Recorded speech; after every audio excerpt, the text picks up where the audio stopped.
What would you do if one day you realized the adoptive father you dedicated your entire soul to serving was the very person behind all your tragedies? Hey, what's up everyone?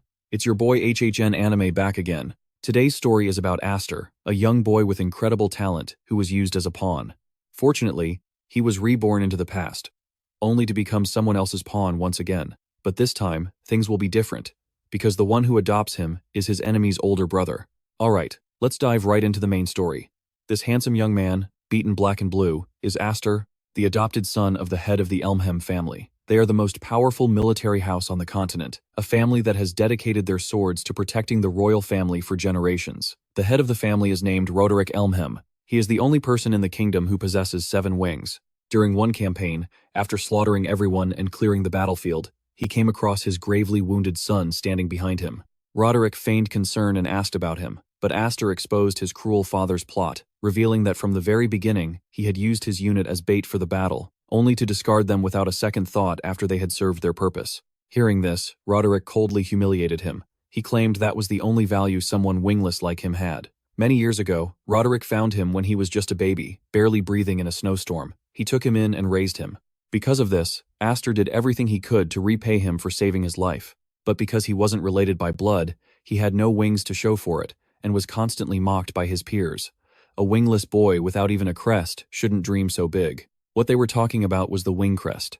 The more crests a person possessed, the greater their latent magical power. He was the only one in the Duke's residence who couldn't use magic, earning him the nickname, the Wingless One, from his brothers. However, he never lost heart. He trained desperately with his sword day after day, believing that one day his loyalty would be rewarded. But in the end, all he got was an ambush, and his father's cold words. "What right does a mediocre tool like you have to expect anything from me? You're an eyesore. Get out of my sight immediately." Aster finally realized his own foolishness. He gripped his sword and charged straight at him. But unfortunately, Aster was stopped by his 2 brothers, bound tightly in red chains. He crawled in humiliation under the insults of his father and brothers. In despair, he asked, "If you were just going to throw me away in the end, then why did you save me in the first place?" It was only from that question that Aster learned the shocking secret. It turns out, he had possessed the power of the 7 wings within his body from the very beginning. After revealing the truth, the cold-blooded Roderick turned and left, leaving the weakened Aster in the snow for his 2 brothers to finish off. In the moments before death, he suddenly felt something strange. He vaguely felt his body being enveloped in warmth. Aster slowly opened his eyes and found himself in the body of a newborn baby, held in the arms of a woman. Suddenly, he heard the shouts of soldiers searching, ordered to find that woman at all costs, and bring the newborn child back to Lord Roderick. As soon as he heard the name Roderick, he vaguely remembered being found on a snowy night himself. He realized he had returned to the day Roderick found him in the snowstorm. He then struggled with all his might to get out of the woman's arms. He told himself that he had to save himself, survive, and not fall into the hands of the ducal family. Even though his limbs burned like they were on fire, he kept crawling through the thick snow. After crawling for a while, Aster collapsed from exhaustion at the feet of a little girl. She turned around and called out to her father, Viscount Hifre. He quickly picked him up and said worriedly, "Why is there a child in a place like this?" Then he looked back at the tracks Aster had made in the snow and was stunned, not expecting the baby to have crawled such a long way. He was incredibly curious about the child's origins. A hazy scene with a vague voice suddenly appeared. "Where am I?" An image of a young Anfin gradually came into focus. "This child came to see me." At that moment, Aster suddenly startled awake. The lingering feeling of the dream made him gasp. The angelic Anfin peeked in and exclaimed with delight, "Sister!" The baby opened his eyes. Free, standing beside her, frowned and chided, "Hey, don't poke him. You're going to pull his cute little nose right off." Immediately after, Aster began to thrash about wildly, panicking the other children around him. What in the world is happening? Aster didn't stop there. He even rubbed his cheek against Free's sleeve, making her shriek, "No, don't do that." After struggling violently for a moment, Aster leaped out of everyone's arms. He crawled forward with all his might as if trying to grasp something just out of reach. Seeing this, Free was utterly frantic. "Damn it, what is going on?" The little girl picked up Anfin and chased after him. "Stop right there." Seeing the chaotic scene behind him, Aster was completely bewildered as to why they were chasing him. Soon, he gritted his teeth as if focusing all his magic and pushed himself forward. His pupils glowed with a strange light. Immediately after, Aster's tiny body was suddenly lifted up by a mysterious energy. "I'm flying. This is magic." And so, Aster tried to flip over to turn the situation around. But then, that mysterious power vanished, causing his body to plummet uncontrollably. "I can't control it. I'm falling." Instinctively, Aster squeezed his eyes shut in fear, unable to face it. Just then, a man appeared and caught him. Now you're falling from the sky? What a strange child. Hearing this, Aster's eyes widened as he turned to look, his jaw dropping in shock. The person before him was Viscount Hifre, Duke Roderick's older brother. The moment he realized this, Aster's inner voice whispered, "No way. Don't tell me this is the other branch of the Elmham family." A fragment of his remaining memory surfaced. Hifre Elmham, head of the Viscounty, the branch family of House Elmham, had once fought side by side with his younger brother. Roderick was one of the two trusted pillars entrusted with protecting the royal family, but the Viscount Hifre he knew had died in the Civil War, along with the annihilation of his entire family. Now I'm sure of it. After piecing everything together, Aster was stunned to realize he had truly returned to the past. Aster sighed helplessly. I tried so hard to escape the ducal family, and now I've been picked up by his older brother. Later, Aster lay nestled in the arms of a woman. She looked at him with a worried expression.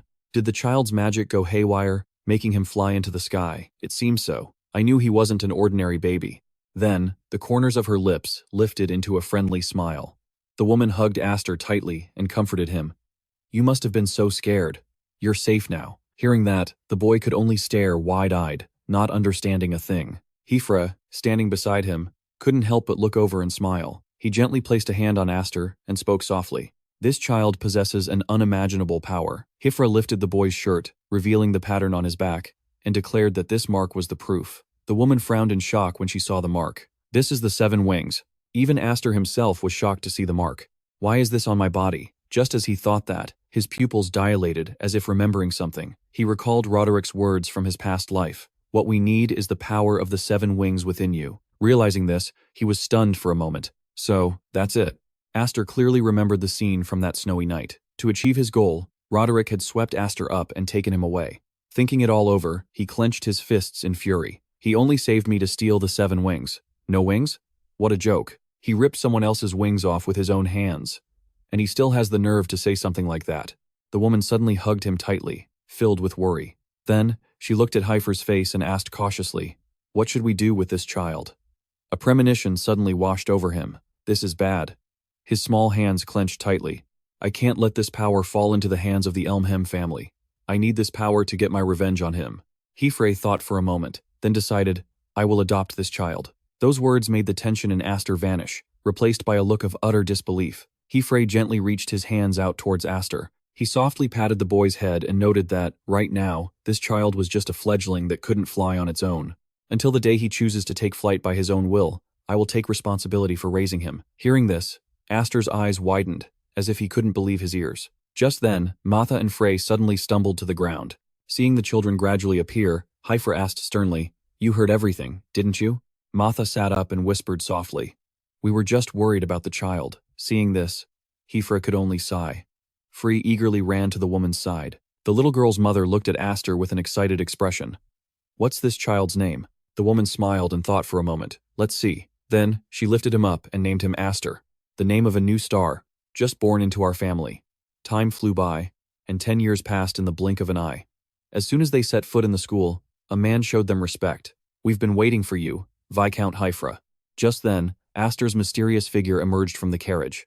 Stepping down from the carriage, he walked with an air of absolute confidence. Aster even carefully and thoughtfully helped Anfin down. Be careful getting down, Anfin. She smiled in response. Thank you, Aster. Aster smiled as he watched Anfin's cheerful figure. Then, holding his sword, he walked behind her. The Sword Dance Gala is a high society event held annually by a renowned ducal family under the Elmham clan, exclusively for the martial aristocracy. Ostensibly, it's a place for families to strengthen their ties, but it's also a stage for each family to show off their most promising young swordsmen. Soon, the two of them were walking behind Hifre. And so, with Hifre leading the way, Aster and Anfin followed majestically. All around them were the hushed whispers of the other students. Look, the Viscount's family is here. Are they here to make fools of themselves again? I heard they couldn't produce an heir, so they adopted some nameless brat from who knows where. How long are they going to keep dragging the Elmham name through the mud? Aster walked past them calmly, which surprised everyone. So that's the kid? Seeing that he seemed to be paying attention, Anfin tried to remind him. Don't mind them. She squeezed his hand and warned, In a place like this, if you show even a hint of weakness, you'll be crushed instantly. Aster walked on with a stoic expression, next to Anfin, whose hand was trembling with anger. Hifre also advised in a low voice, This is the current position of our Viscounty. After a moment's hesitation, he looked back at him with a trusting gaze. I want you to see it with your own eyes. He looked at Aster's ice-cold expression and asked, Are you disappointed? The corner of his lips curved into a smirk, and he replied firmly, Not at all, father.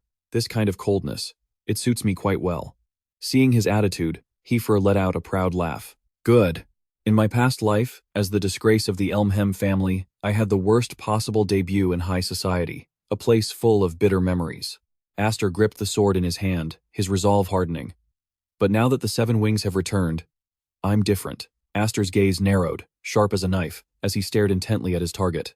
At that moment, Hifre, Anfin, and Aster all suddenly looked up at a classroom window. Through the glass, Daris and Grion appeared with unfriendly expressions. Aster stared back in silence, his hand unconsciously clenching into a fist. He followed Hifre and thought with satisfaction, Well then, let's begin a dazzling debut in high society. The sword tournament, the central event of the entire city, began a testament to an era where knights ruled the world. In the arena, a swordsman gripped his blade with a determined gaze, and his opponent was no pushover either. Gritting his teeth, he charged forward. Clearly, a knight must possess both strength and spirit. The two of them rushed to clash head-on amidst the cheers of the crowd. Strength is swordsmanship, spirit is reputation. Quickly, the stronger swordsman knocked his opponent back and charged in coldly. The two continued to use their momentum to lunge at each other, and there was one thing that proved a person possessed both. A mark began to appear on the swordsman's hand, and his eyes lit up. The swordsman swung his blade without hesitation, shattering his opponent's sword and leaving him in a tattered state. In the end, he raised his sword high to the admiration of everyone present. The ultimate symbol of it all is the wing seal. The winner is also the one with the wing seal clearly manifested on their body. In the stands, Anfin covered her ears, looking uncomfortable. This place is still so suffocating it's driving me crazy. She silently recalled the expressions on Matha and Free's faces and sighed. It's no wonder neither of them wanted to come. Meanwhile, Aster was deep in thought, his head bowed. He suddenly remembered his own miserable defeat at the hands of Daris. Anfin curiously looked over at Aster and called his name. Aster, she asked worriedly. Are you nervous? This is your first sword dance gala, after all. In complete contrast to his earlier state, he now answered confidently, Actually, no. He thought to himself, If anything, it just feels familiar. Anfin looked at Aster, unable to hide her confusion. Just then, Hifre walked over and instructed, I have to step out for a meeting. Help me look after Anfin, will you? Hearing this, she seemed a little displeased. Father, I'm much more skilled than Aster is. He could only smile and reply, You're very clumsy, sis. Hifre overheard and placed a hand on Aster's shoulder with a look full of expectation. There are many children your age here. Make some connections if you can. His expression then changed as he whispered a warning, and don't let anyone find out about the 7 wings. He watched Hifre's back, a little uncertain. His father said that, but he could feel the murderous glares of everyone fixed right on him. Aster sighed in frustration. How was he supposed to connect with anyone in such an openly hostile atmosphere? Suddenly, he realized something. Anfin was surprised to see Aster leaving in such a hurry. Aster, where are you going? Without looking back, he just answered, to make some friends. Aster walked straight over to Daris and his group of friends. Daris had a look of contempt on his face. Who is this little brat? Aster raised his voice and introduced himself. It's a pleasure to meet you, cousin Daris. A satisfied smirk began to spread across Aster's face. I'm Aster, your younger brother. Aster continued, ignoring the scowl on Daris's face. I saw you from across the way and wanted to come say hello. Ron, who was standing beside him, snickered. Is that the adopted kid? The one the Viscount took in? Hearing this, Daris broke into a disgusted laugh. Oh, so that's it. No wonder you have the gall to shamelessly call me your brother. He couldn't help but feel a surge of anger as he looked at the two before him. Daris and Gree, the two legitimate heirs of the Elm family. The very same people who killed him in his past life. Aster thought to himself silently. They once seemed so terrifying, but now, faced with his unending hatred, he saw them for what they were, just children putting on an adult facade. Just then, Anfin suddenly appeared, breaking the tense atmosphere. Aster, she said, grabbing his hand. Her voice was stern. Let's go. We're going back. Consider them greeted. The moment Daris saw her, he called out mockingly, Anfin, you came too? He was clearly excited to tease her. What's this? Not hiding behind your father today? His words became increasingly vulgar. Come on over here and be a little entertainment for us. This is an order from the main house. You know that, don't you? But Anfin just shot Daris a furious glare and snapped, No, thank you. The main house and the branch family are not in a master-servant relationship. As he was being pulled away, Aster quickly called out, Anfin. Before he could finish, he felt her hand trembling. I'm not done talking yet. A wave of sadness washed over him. Just then, Daris started shouting in his arrogant tone. You guys know what? He began to slander her. Her father was a knight, but he failed to protect the king. To take responsibility, his own brother chopped off his arm. Anfin froze for a moment after hearing this, but he still wasn't finished. Thank God I don't carry that failure's blood, she screamed in fury. Take that back. But before Anfin could even finish, Daris brazenly spat a mouthful of wine in her face. If you dare insult my father, I won't forgive you, he sneered. All he could produce were a few useless daughters. He couldn't even produce an heir to the barony. Your father must be so disappointed in you, huh? Then, with a sly look in his eyes, he pointed a finger at her. This isn't a ball. Next time, remember to wear something you don't mind getting soaked. Or better yet, just throw on some rags. Hearing this, Anfin could only silently clutch her dress. Filled with indignation, Aster stood there, lost in thought. On the way here, I was worried. He looked at each of their faces.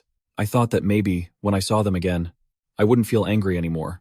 With that thought, Aster took the bottle of wine from one of their hands, then walked over to Anfin and placed a hand on her shoulder. But thank goodness, without hesitation, he tossed the bottle to Daris. Hey Daris, he caught the bottle, a bit wary. In an instant, Aster swung his sword, slicing the bottle in two. You're still the same piece of trash you've always been. The wine splashed all over Daris, leaving him completely stunned. Huh? Ron watched on with concern. Daris was speechless, while Aster simply licked the liquid off his sword.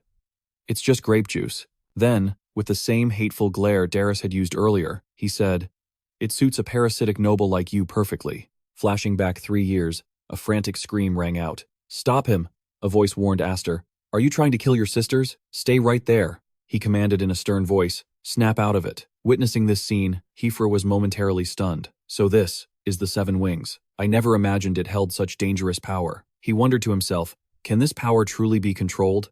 He himself was confused and filled with self-doubt. By me. And by you.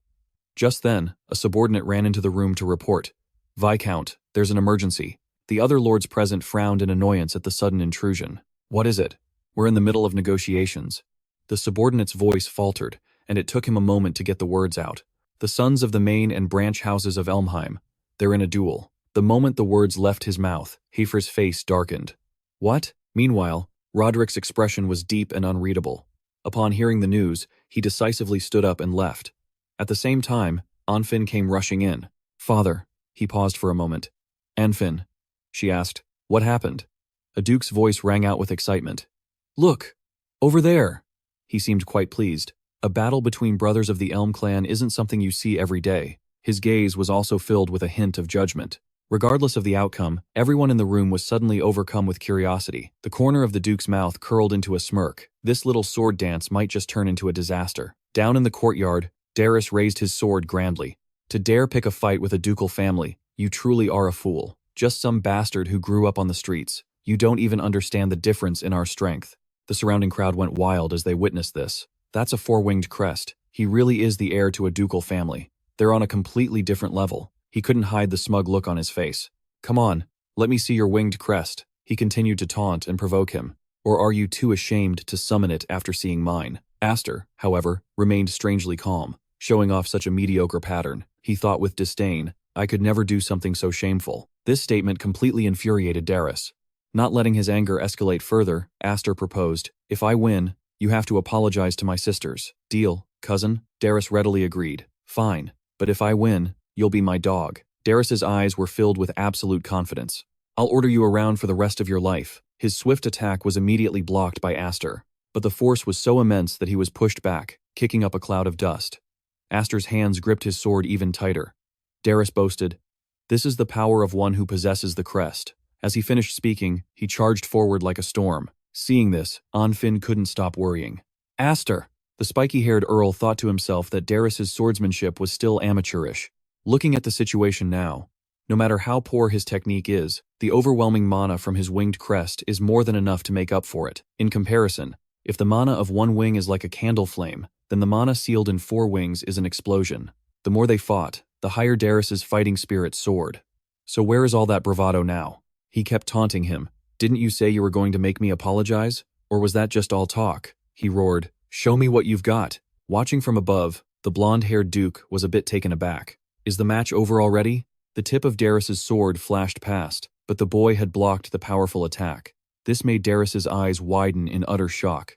"What?" he simply replied in a cold tone. "You talk too much." With that said, Aster used his strength to hurl his cousin into the air. The aura he now exuded was overwhelmingly powerful. Aster thought to himself, "For the past 10 years, I've learned to control my mana at the Viscount's estate, just waiting for the right opportunity to get my revenge on all of you." A sharp glint flashed in his eyes as his next attack shot straight for Daris's head without a shred of hesitation, giving him no time to react. Forced back, his knees buckled onto the cold ground. Everyone around could only stare in astonishment. Daris was actually being pushed back, and he himself couldn't understand how. "But I have 4 wings." Aster remained silent, not uttering a single word. Daris's sword looked as if it were about to snap in two. The amount of mana being released was immense. It was only then that the crowd erupted into a clamor. "Is it possible he's actually going to win?" They buzzed with comments about how Daris was being completely overwhelmed, without a single chance to fight back. A chill ran down everyone's spine. Does House E really have another monster like that in their midst? As his assault continued, Hifre grew anxious. This is not good. Daris gritted his teeth, trying to endure it. He tried to recall what had happened in the past, his mouth stammering. "Hey, stop that!" A shout echoed from above. "No!" Suddenly, an enormous surge of power erupted, giving everyone quite a show. Daris's sword had actually snapped in half. When it was over, he even added a little message. "Next time, you should come wearing rags." Aster emphasized every single word. "Something you don't mind getting soaked." His cousin realized he was no longer the arrogant one. He looked at him and smiled, content. "For now, just realizing that is enough to clear my head." All of a sudden, Aster's pupils contracted. An oppressive power was gradually approaching. He jumped in surprise. The real enemy was only now making his appearance. That person was Roderick. The hall immediately filled with disbelieving murmurs. The youngest son of a Viscount family actually defeated the third son of the main branch's head. Amidst the swirling rumors, a pair of feet stepped forward slowly. This situation had truly spiraled out of control. There was no way that man would remain silent after having his honor tarnished like this. It was none other than Roderick, his expression grim. The 8th head of the main E branch. At that moment, Daris let out a soft laugh, his eyes following the scene. He watched as Aster walked step by step toward Roderick, who frowned, his face turning sharp and cold. In the face of that overwhelming presence, he showed not a hint of fear. Duke Roderick. Immediately after, Daris scrambled to his feet and groveled on the ground before Roderick. "Father," Daris immediately tattled, pointing a finger at Aster. "It was him! That's the bastard who dared to defy the main branch, even though he's nothing but a filthy half-breed." But his words only enraged the man further. "Father, please use your authority and teach him a lesson." Roderick didn't answer. Instead, he coldly struck him. Daris stared at his own hand in horror. Roderick's cruel act silenced the entire hall. Even Grion was utterly shocked. Roderick pulled back his hand, his eyes cold and commanding. "Why is a loser smiling so shamelessly? You have disgraced our family's honor. You who cannot even claim your own revenge."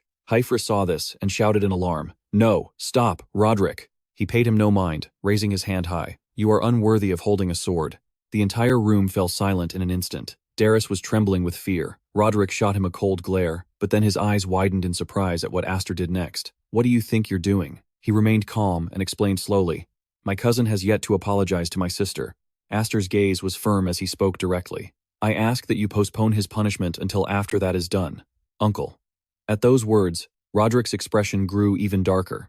"I heard you were just an orphan that Hifre picked up and raised. Do you really think that makes you a member of House E now?" He replied slowly, his voice perfectly calm.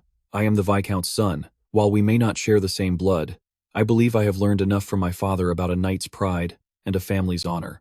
Hearing this answer, he glanced upward. Immediately, Roderick's anger flared. "Then, as a member of the Viscount's family, you have unnecessarily brought disgrace upon the head of this house. The pinnacle of 12,000 knights, the king's sword, and all of that pride." Everyone present listened intently to his words. Surely you understand that this can no longer be dismissed as a childish squabble. Even he was stunned by Roderick's declaration. You, of all people, should understand that better than anyone. From his high vantage point, he watched the two of them intently. Roderick continued his speech. "Your father lost an arm to atone for his disloyalty. My blade is now nearly at your collar. So what will you offer?" He suddenly answered with the utmost respect, his voice steely and unyielding. "This was not a squabble between brothers, but a proper duel. I merely answered the insults against my family with my sword." Roderick's frown deepened, his sharp gaze never leaving him, only to see that Aster remained completely unafraid. He retorted bluntly, "One who cannot claim his own revenge is unworthy of holding a sword." You're the one who said that, weren't you? I have no intention of losing so much as a finger. High above, Anfin trembled at his words. He raised an eyebrow, his eyes filled with fascination. Is that kid really only 10 years old? You're kidding me, right? Even so, Roderick's stern expression didn't change. A moment later, he finally relented, turning slightly away. I understand. But then, Roderick suddenly spun back around. Then get ready. Aster immediately took a defensive stance, prepared for anything, as the blade swept past him. He showed no mercy, and the force from the sword sent Aster flying. Witnessing the scene, a shocked Anfin covered his mouth. Hifre panicked and screamed, "Roderick!" Enraged, he immediately swung his sword at Roderick's back. He calmly and quickly parried the blow. Hifre landed safely on the ground. Worried, he rushed toward the boy. "Aster, are you all right?" But all Hifre saw was a broken sword. He couldn't believe his eyes at that moment. Incredibly, Aster was still standing firm. Though covered in wounds, his gaze was as determined as ever. Roderick gave a cold glance at his stubbornness. Without another word, he turned and walked away, his face dark and his hands clenched into tight fists. As soon as he left, Aster lost his balance and stumbled. Hifre anxiously caught him. "Aster! Aster!" He struggled to speak. "I kept my promise. Father, the promise, and everything." He frowned, looking at his reckless son. "You did very well." Roderick walked slowly up the stairs. He stood there waiting, unable to resist teasing him. It was a rather childish move. Roderick wasn't the least bit afraid. He calmly analyzed the situation. But if he let the boy go on like that, the head of the main family would lose all face. So wasn't it logical to end it there? Even he couldn't stop praising Aster. Facing Duke Roderick head-on, he still stood his ground and survived. The boy is a true genius. He cheerfully rubbed his chin. For the boy, it was the most perfect debut into high society. The man beside him finally spoke up. "Even so, that gave me quite a scare. I thought Elmham was going to be torn in two right here." Roderick looked at them both, his eyes blood red. "An era of upheaval will come," he slowly pronounced. "A storm so fierce it's enough to tear this world into 2 or 3 pieces." The next morning, a clear blue sky scattered with fluffy white clouds was the backdrop for a man with his mouth hanging open, his expression one of pure shock. He was completely astonished that the small Aster could take down seasoned soldiers, a slight smile creeping onto his lips. "Simply amazing," he exclaimed joyfully. "Young Master Aster!" The soldiers standing behind witnessed it, exclaiming in disbelief. "His skills are incredible. To reach this level at only 10 years old, it's terrifying," he replied excitedly. Ever since the Sword Dance Festival, his training has become even more grueling. That must have been a huge motivation. He continued with a confident expression. "Besides, have you all heard? The young master defeated the 3rd son of Duke Roderick's family." They were incredibly satisfied. After all, those from the main branch had looked down on them for so many years. This was truly gratifying. Meanwhile, from his mind to his eyes, Aster showed a clear thirst for victory. "At the Sword Dance Festival, I showed enough of my strength and spirit. Every fierce swing of his sword seemed to speak his heart's desire. At least it was enough to silence the ridicule that the Viscount family was the shame of Elmham. But the real obstacle is still the head of the Elmham family. I truly want to know where my real limits are. I want to test my skills on that stage again." But his face grew determined, his brow furrowed slightly, showing clear confidence. "At my current level, I can't beat Roderick." Amidst the swirling wind, Aster had a moment of clarity. In the end, the wing crest is just a measure of the potential magical power within the body. A natural gift is just wasted treasure if you can't control it. But I still can't unleash the power of the 7 wings. He swung the weapon in his hand forcefully. If only I didn't have to worry about losing control. If only I could test the power of the 7 wings to its absolute limit. A decisive slash tore through the ground, sending his opponent flying. Aster's eyes grew heavy, cold, and certain. The final sword fell, and his voice rang out with a challenge. "Who's next?" In the blink of an eye, Aster had defeated all the soldiers he was facing. From behind, a clear female voice called out, "You were really going at it today." Anfin tilted her head, a slight smirk on her lips, her words sounding like a scolding. "You really don't know how to hold back. Aster, Father is calling for you." Amidst the fallen bodies, he walked in silence. "Father, yes, I'm coming." As he walked past her, Aster paused, a look of surprise in his eyes. "That outfit." Anfin turned slightly, her face calm but her eyes full of scrutiny. Aster didn't hesitate and spoke frankly. "It's rare to see you wear that. Didn't you say you hated wearing it because it wasn't cute?" Anfin sighed softly, her voice calm. "Everything needs balance, right? Looking at you, I realized I can't just keep standing still either." Then she pointed her wooden sword at him as a warning, and cleared her throat. Half joking, half serious. "When you get back, you're going to have to spend a lot of time with me." Hearing this, Aster couldn't help but burst out laughing. He raised both hands to the sky in a gesture of surrender. Go easy on me, okay? Aster stood before the door to the room, knocked lightly, then gently pushed it open. Excuse me. Hifre tilted his head slightly, his expression cold. Father called for me. Sit down. Aster sat down cautiously. Amidst the heavy atmosphere in the room, he leaned back in his chair, a hint of exhaustion in his eyes. It's been 10 years since you came into our family. Suddenly, Hifre brought out a precious treasure before Aster's astonished eyes. Actually, I was planning to wait until you were a little older. But he looked at it, his mind in turmoil. This is, he frowned, his gaze stern. Proof of succession for the Aster family. Hifre calmly requested. I want you to succeed the Viscount family. At this somewhat surprising proposal, Aster's whole body froze.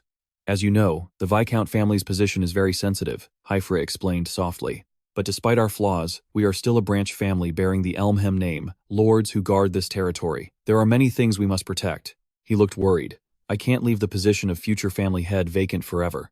Even so, Aster said with considerable concern. Will my sisters agree? Hifre gently reassured him. Your sisters are studying at the Knight Academy. They'll be back in 3 days. I plan to talk to them then. You're worried about Sister Matha and Sister Kudrifka coming back, aren't you?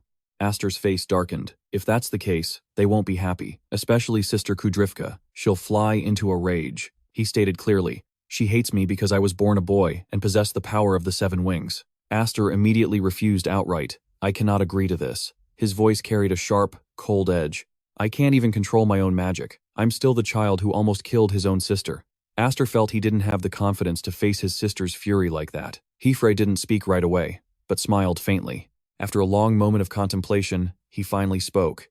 There are times I truly wonder if you're really a child. He enthusiastically placed an elegant wooden box on the table. This ring was originally a reward for your performance at the Sword Dance Festival. He carefully examined the box. But perhaps you'll like this more. His eyes unconsciously lit up.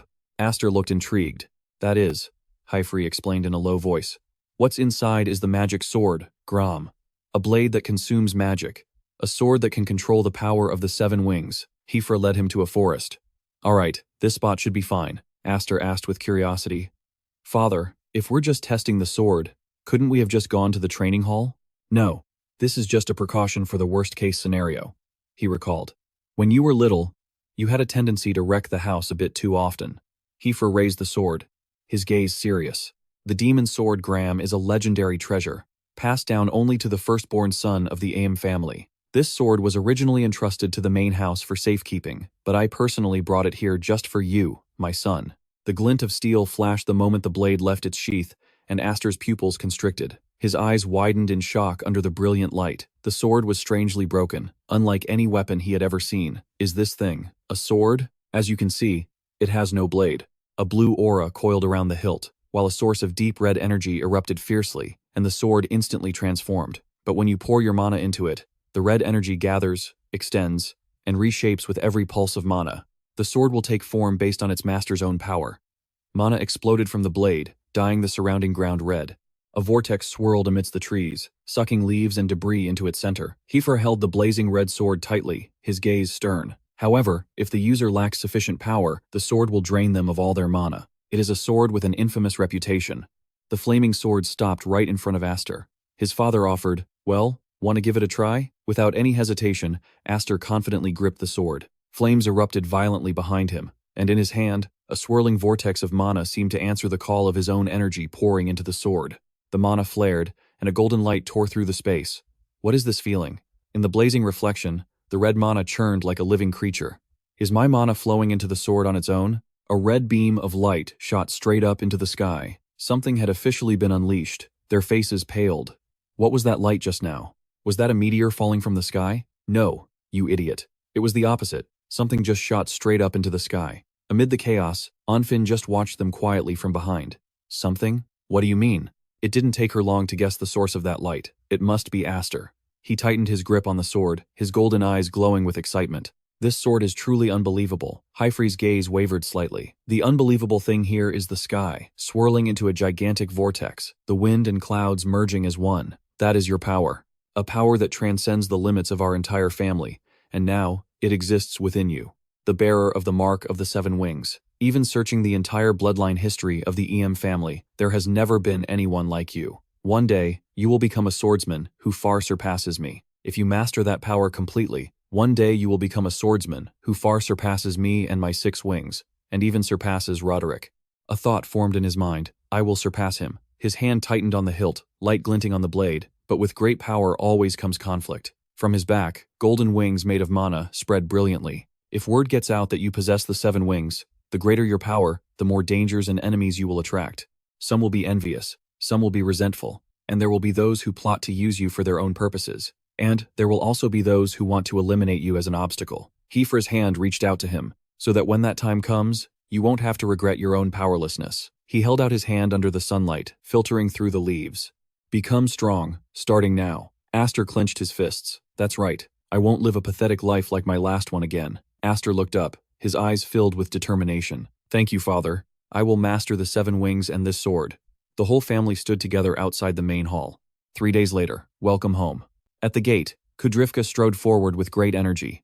My dear siblings, your useless big sister Kudrifka has returned. She lightly covered her mouth as she smiled, a mischievous glint in her eyes, and spread her arms wide. Her smile was bright and enthusiastic, eager to embrace everyone. Come on, my adorable little sisters. The 2 little girls ran to hug her, their laughter echoing through the hall. Come give your beloved big sister a warm hug. But both of them ignored Kudrifka and rushed to hug Matha. Welcome home, Sister Matha. Oh dear. She froze, then turned to chide them. Huh? What about a hug for your sister Kud? The 2 of them grimaced and explained. Because Sister Kudrifka always messes up our hair. Unconvinced, she turned away sharply, avoiding their eyes. Impossible. I, who have trained my knightly spirit to perfection, would never do something so indelicate. Seeing Anfin standing nearby, Kudrifka excitedly rushed into her arms.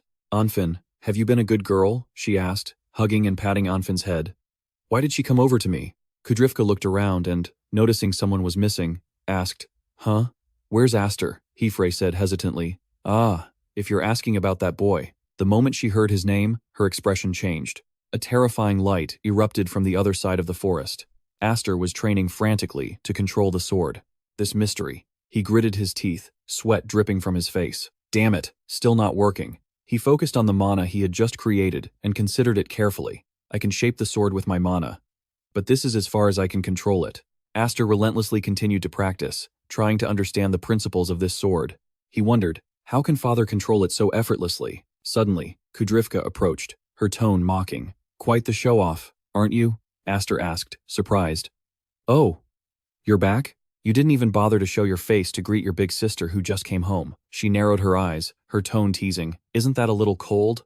Her words grew sharper.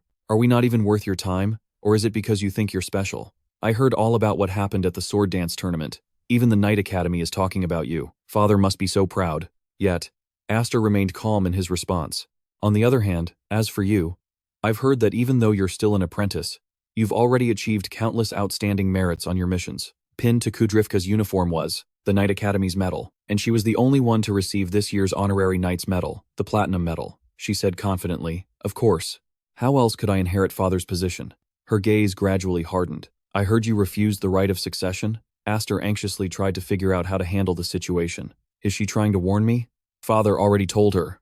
What a pain. It's not like that, she smirked. I just think I'm still too lacking to take on that position right now. Her every step was decisive and powerful. Honestly, both you and father. Kudrifka drew her sword. Know full well what my dream is.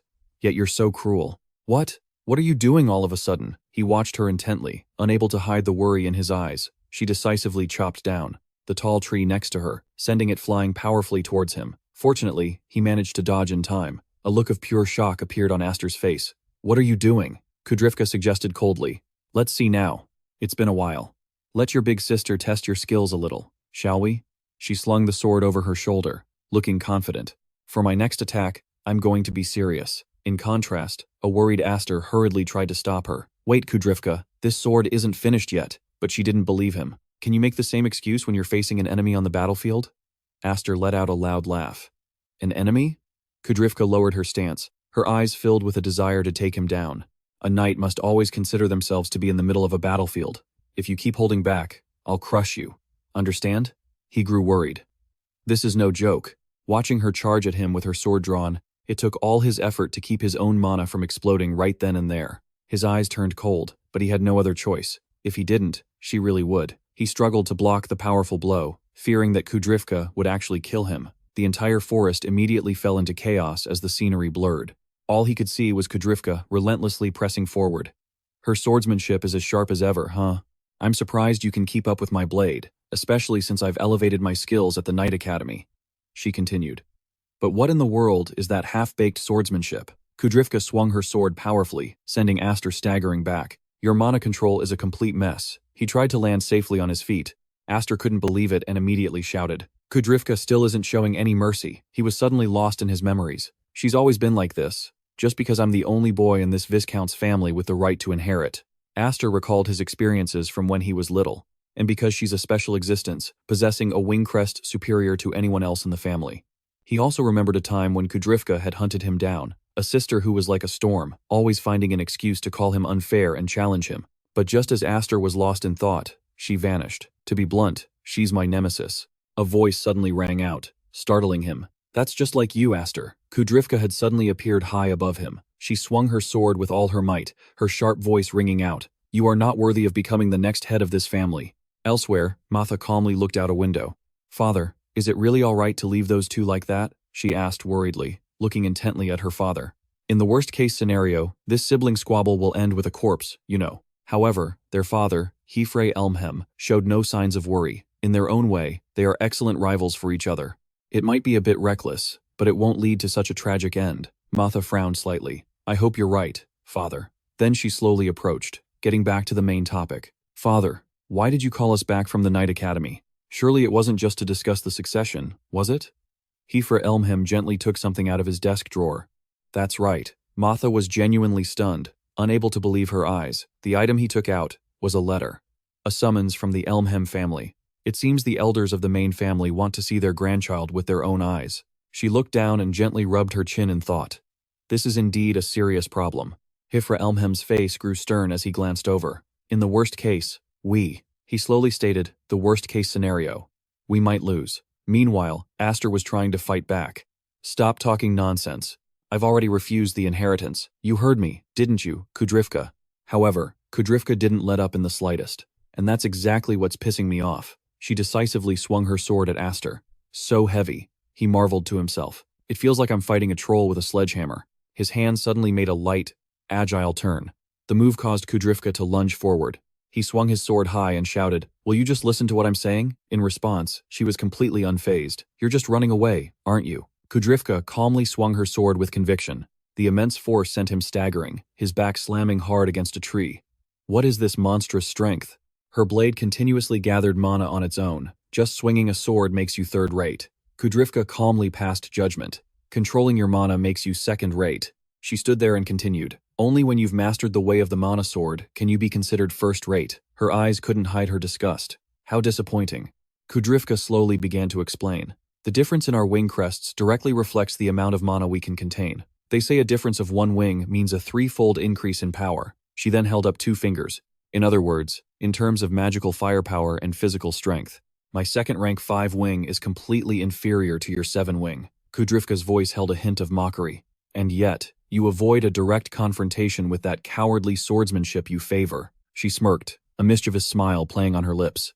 Can't you trust in your own power to reach the ideal state of swordsmanship? Kudrifka suddenly brought up the past. Or are you afraid you'll lose control again, just like 3 years ago? At that moment, a stunned Aster realized. Afraid? Me? Afraid of the power of the 7 wing? He looked at the sword in his hand, thinking it all over. I never even considered it. Have I been unconsciously holding back my own power? Doubt began to stir in Aster's heart. Could the reason this sword is so unstable be because I've been forcibly suppressing my mana? But before he could think further, Kudrifka channeled her mana again. Aster, you have everything I've ever wanted. She gripped her sword tightly. If you're just going to let that good fortune rot away without realizing it, then I have every right to be arrogant. Then, without a moment's hesitation, she charged. Hand it all over to me. Refusing to back down, Aster took his stance. 2 powerful streams of mana instantly clashed. Seeing this, she was bewildered and couldn't help but shout, He repelled my full power attack? Aster calmly and slowly spoke. Thank you. Thanks to you, I've finally woken up. Seeing him charge, Kudrifka thought to herself, He's rushing in without even forming a blade? She panicked and tried to swing her sword forward. Impossible. He should have exhausted his mana from that last attack. At that moment, Aster thought to himself, the endless source of mana hidden within the seven wing. He silently calculated his next move. I can't fully control it right now, but just for this one moment. He didn't maintain the shape of a sword, but instead poured all his mana into the exact moment of attack. Kudrifka suddenly smiled. So you've thought of something after all. You fool. Aster suddenly mumbled something. This second life I was lucky enough to get.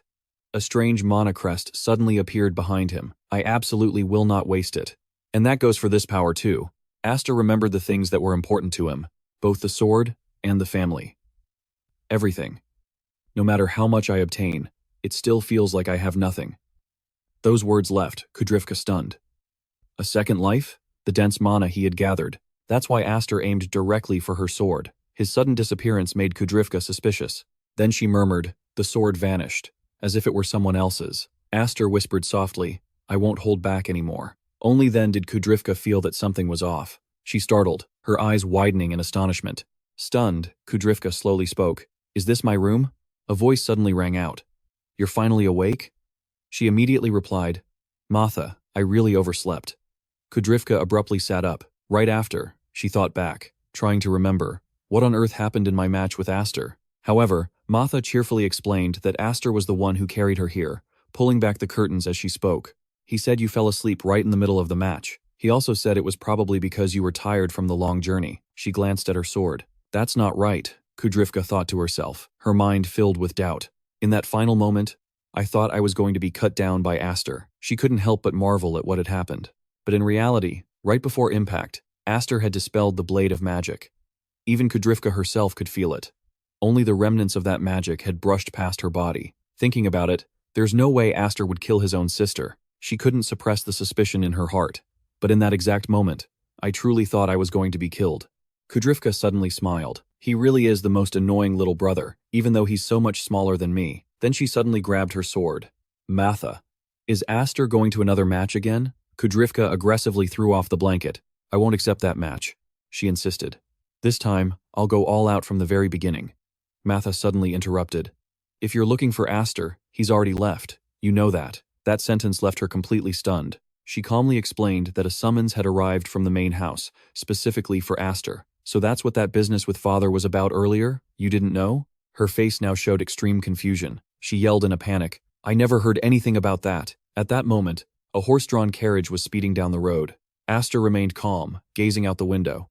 Hifre slowly began to explain, the people we are about to meet are the elders who secretly support the LM family like shadows. He continued to explain, they are former heads of the main family and its branches, or the seniors under LM's command.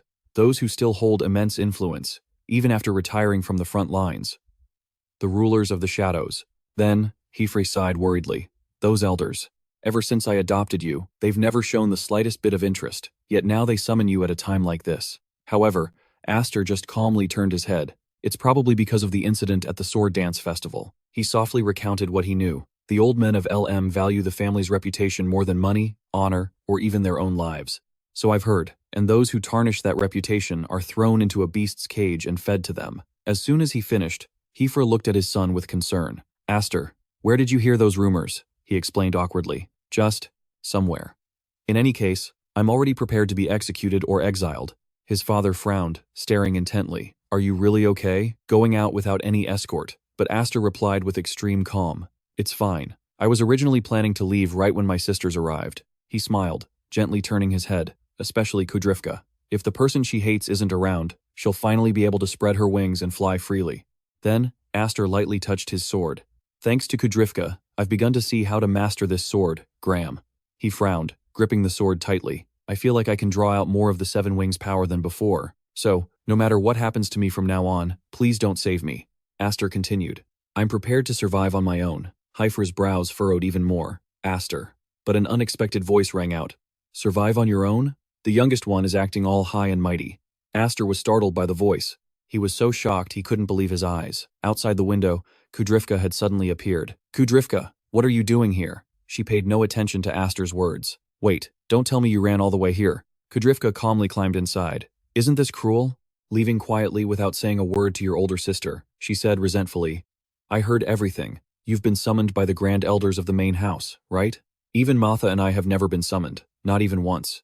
Hifre awkwardly interrupted. Kudrifka, I think you understand, but we can't take you to the main house. She gently sat down next to Aster. I understand. I heard father called us here to watch over things in his absence. I understand that perfectly. Kudrifka glanced sideways with a sharp look. But this summons means something is wrong, so we have to be this cautious. Matha already said it. You know, Aster might not come back. Hearing this, Aster gently tried to reassure her. You're exaggerating. I'm just going to meet them and talk, but whether I return safely or not is another matter. But then, Kudrifka suddenly pointed straight at his face. Listen here, Aster. I hate you. Her sharp accusations came one after another. Because you're a man, because of the 7 wings, because you're always treated specially, she continued speaking. Because you're stronger than me, your older sister, and because you keep acting like a grown-up even though you're just my little brother. All of it. Aster stared blankly at his sister, his heart full of questions. The next words from Kudrifka made both of them listen intently. But even so, you're still my precious family. No matter how strong you are, no matter how much you pretend to be an adult, you're still my little brother. She suddenly shot to her feet. So you better come back properly so we can have another rematch. Kudrifka decisively threw the door open. If you back out while you're ahead, I won't forgive you. Without another word, she suddenly jumped out of the carriage. Aster could only watch helplessly. What did she even come here for? Hifre's eyes softened as he quietly praised her. She's a good rival, isn't she? In his heart, he thought, but, thank you, sis. Watching her figure fade into the distance, his resolve burned. I will definitely come back. As soon as they arrived, a clear voice rang out. Welcome back, Lord Hifre, the soldier said coldly. The Grand Elder is waiting for you inside. Hifre bluntly refused. We don't need a guide. I know the way. Despite this, the man replied nonchalantly, I'm afraid I can't allow that, sir. I've received orders to personally escort you both inside. He observed them intently, thinking to himself, as I thought. They didn't call us here to dote on their grandchild. At least the atmosphere here doesn't seem that way. Aster watched quietly, but as he glanced at the castle, a sense of nostalgia washed over him. It's been so long since I've been home. Hifre suddenly spoke up. I'm sure you already know this, Aster. His voice was deep and warm as he slowly advised. But no matter what, you must not lose your temper today. No matter what they say to you. Aster replied nonchalantly. That depends on their attitude. Hifre closed his eyes, exasperated. This is exactly why I said they're a problem. He rambled on. Listen, the person we're about to meet is... Just then, Aster's gaze swept across the training grounds, but he didn't see any sign of Daris. With his dominant hand crushed, it'll probably be a while before he can return to duty. Hifre's voice pulled him from his thoughts. Are you even listening, Aster? Facing his father's gaze, Aster stammered. Yes, of course I am. He affirmed resolutely. I'll be quiet and well-behaved today. Besides, my sister warned me to come back in one piece. The door to the room slowly creaked open, and the accompanying soldier immediately announced, Lord Hifre and his son have arrived. An unfriendly voice suddenly rang out. So you've finally come. It's been over 10 years, hasn't it? The old man continued. Well, my grandson? Hifre immediately dropped to his knees and replied respectfully. It has been a long time, 6th head. He then corrected himself. No, it should be great-grandfather. Aster glanced at the man before him. This was the monster lurking in the shadows of the Elm family. He thought to himself, the 6th head of the main family, genus A. Elm.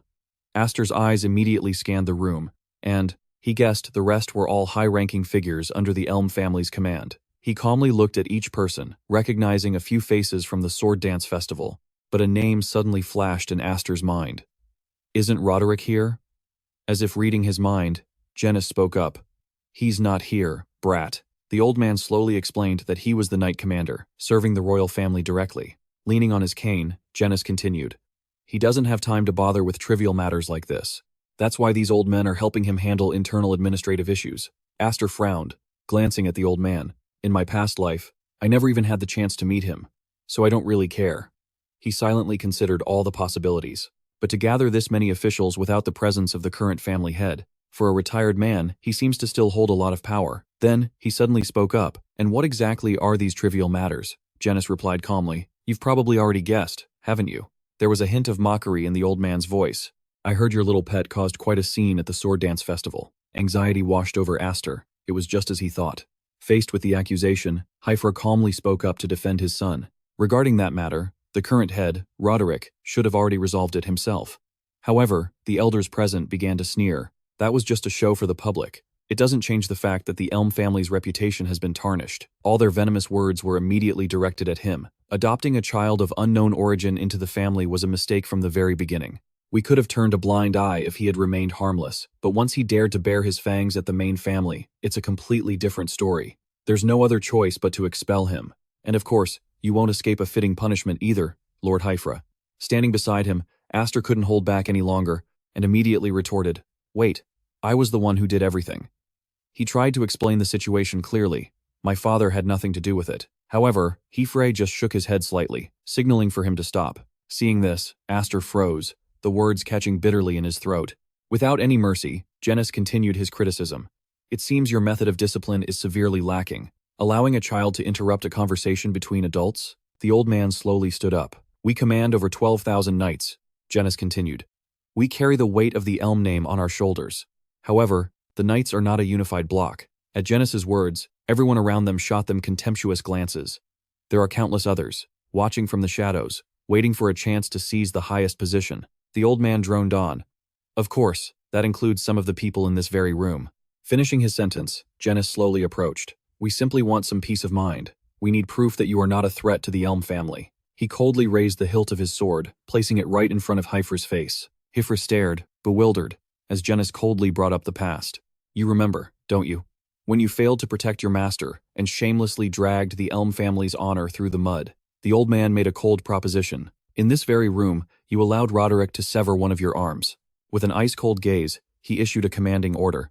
"This time, prove your loyalty by taking that brat's head." At those words, a look of utter shock appeared in Aster's eyes. Without pausing, Genis continued in a venomous tone. "Do that, and this will all be forgiven." Despite the pressure, Hifre stood his ground and refused. "I refuse," he said without a hint of fear. "I would rather take my own life than harm my own child." Next to him, Aster looked at his father in disbelief. Genis replied, annoyed, "Is that so? Very well." Then he aggressively raised his cane. "If that's how it is." His voice was steely, devoid of any mercy. "Then you can just die. Your wife, your daughter, and that brat. And not a single one will be spared." The moment he finished speaking, all the soldiers charged forward. As of today, the Viscount's family will be officially erased. In an instant, both Aster and Hifre were completely surrounded. Faced with this situation, he spoke up slowly. "What are you so afraid of, great-grandfather?" That tone made Genis turn his head in anger. "What?" Aster questioned coldly. "A bunch of grown men, huddled together and trembling. How pathetic. If you're that afraid of being bitten by your own dog, then just expel me, or get rid of me as you wish." Then he suddenly loosened his tie. "But if you so much as lay a finger on my family..." The action left Hifre stunned. He quickly ripped his shirt open. "Sorry, Dad. I guess in the end, I just can't be quiet and well-behaved after all." The knights there couldn't help but be surprised. "What is that?" They stammered in confusion, staring at Aster's back. The seal on his back, the mark on his back, began to glow. "If that happens, these 7 wings will become the enemy of the Elm family." Aster gave them a cold glance and said, "You people better think this through."